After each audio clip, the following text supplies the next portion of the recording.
Assalamualaikum warahmatullahi wabarakatuh. Apa kabar semua? Bapak harap kalian semua dalam keadaan sehat walafiat. Saat ini kita akan belajar mata pelajaran Pendidikan Agama Islam dan Budi Pekerti untuk kelas 5 SD. Silahkan disiapkan bukunya. Namun sebelum belajar, mari kita berdoa pada Allah Subhanahu wa taala. Berdoa mulai. Bismillahirrahmanirrahim. Raditu billahi rabba wa bil islami dina wa bi muhammadin nabiyya wa rasula rabbi zidni ilma warzuqni fahma amin ya rabbal alamin. Silahkan disiapkan bukunya anak-anak. Kita lanjutkan pelajaran yang kemarin, yaitu mengenal kitab-kitab Allah. Perintah beriman kepada kitab-kitab Allah terdapat pada surat An-Nisa ayat 139, yang berarti, wahai orang-orang yang beriman, tetaplah beriman kepada Allah Subhanahu wa taala dan rasul-rasulnya Muhammad, dan kepada kitab Al-Quran yang diturunkan kepada rasulnya, serta kitab yang diturunkan sebelumnya. Barang siapa ingkar kepada Allah Subhanahu wa taala, malaikat-malaikatnya, kitab-kitabnya, rasul-rasulnya, dan hari kemudian, maka sungguh orang itu telah tersesat sangat jauh.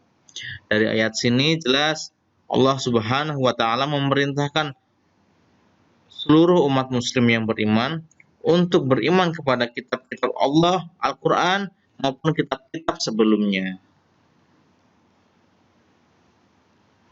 Cara beriman kepada kitab Allah adalah dengan meyakini bahwa Allah Subhanahu wa taala telah menurunkan kitab-kitabnya kepada rasulnya melalui malaikat Jibril. Kitab-kitab tersebut harus dijadikan pedoman hidup untuk menuntun dan mengatur cara kita bersikap dan berperilaku guna mencapai keselamatan dan kebahagiaan hidup di dunia dan akhirat.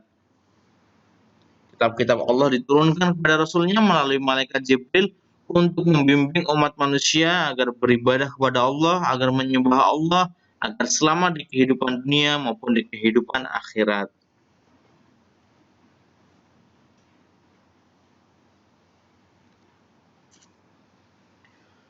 Allah Subhanahu wa taala telah menurunkan 4 kitab suci serta beberapa suhuf yang diberikan kepada nabi dan rasul yang berbeda zaman dan umatnya. Semua kitab suci dan suhuf tersebut diturunkan oleh Allah Subhanahu wa taala kepada para nabi dan rasul untuk dijadikan sumber kebenaran dan petunjuk untuk memperoleh keselamatan dan kebahagiaan di dunia dan akhirat.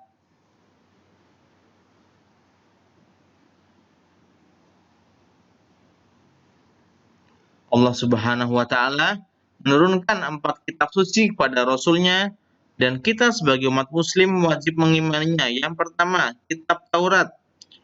Kitab Taurat diturunkan kepada Nabi Musa alaihi salam kurang lebih pada abad 12 sebelum Masehi di daerah Israel dan Mesir. Kitab Taurat menggunakan bahasa Ibrani.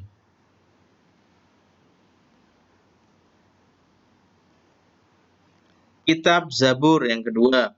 Kitab Zabur diturunkan kepada Nabi Daud alaihi salam ketika beliau menduduki tahta sebagai raja Bani Israel pada abad 10 sebelum Masehi di tanah Kanaan.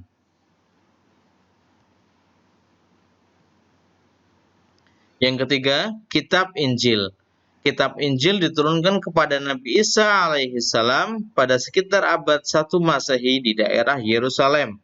Dalam bahasa Yunani, Injil berarti kabar selamat, pelajaran yang baru, atau kabar gembira.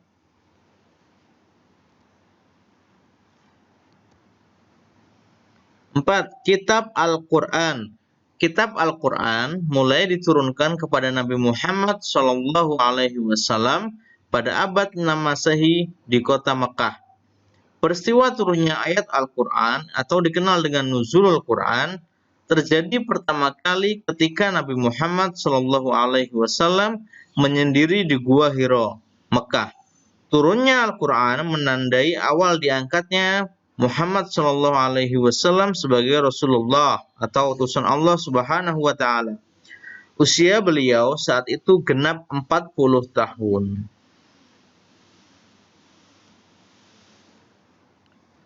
Al-Quran terdiri dari 114 surat, terbagi dalam 30 juz dan 6.236 ayat.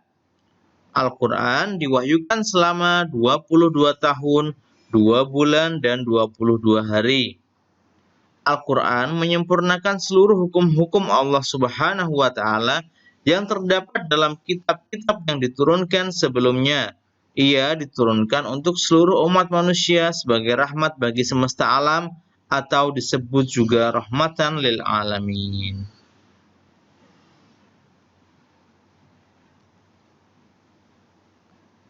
Kitab Allah Subhanahu wa Ta'ala adalah petunjuk dalam kehidupan, petunjuk kepada manusia untuk berperilaku, misalnya berperilaku kepada Allah Subhanahu wa Ta'ala, berperilaku kepada sesama manusia, berperilaku kepada hewan, tumbuhan, dan alam semesta. Bahkan berperilaku untuk diri sendiri, misalnya selalu bersih, makan minum dengan teratur, dan tidak boleh menyiksa diri.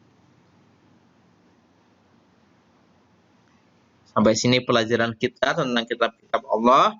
Sebelum kita akhiri, mari kita baca doa kafaratul majelis bersama-sama. Subhanakallahumma wa bihamdika asyhadu an la ilaha illa anta astaghfiruka wa atubu ilaik. Wassalamualaikum warahmatullahi wabarakatuh.